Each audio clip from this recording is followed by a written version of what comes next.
পেরেশানি থেকে মুক্তি লাভের জন্য দুরুদ এবং ইস্তেগফার এবং দোয়া ইউনুস, তিনটা আমল যে কোনো ডিপ্রেশন থেকে মুক্তির জন্য এগুলো মহৌষধের মতো কাজ করে। আপনি খুব বিপদে আছেন, পেরেশানিতে আছেন, আস্তাগফিরুল্লাহ ওয়া আতুবু ইলাইহি, আল্লাহুম্মা আনতা রাব্বি লা ইলাহা ইল্লা আনতা সাইয়্যিদুল ইস্তিগফার, দুরুদ ইব্রাহিম, ছোট দুরুদ সাল্লাল্লাহু আলাইহি সাল্লাম পড়তে থাকেন অনবরত। লা ইলাহা ইল্লা আনতা সুবহানাকা ইন্নী কুনতু মিনাজ জালিমিন দোয়া ইউনুস পড়তে থাকেন।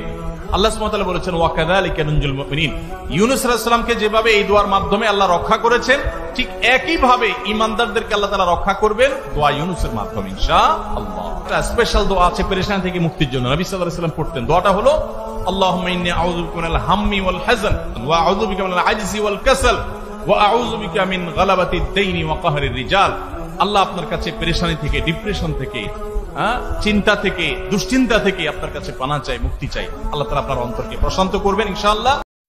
আস্তাগফিরুল্লাহ ইন্নাল্লাহা গফুরুর রহিম।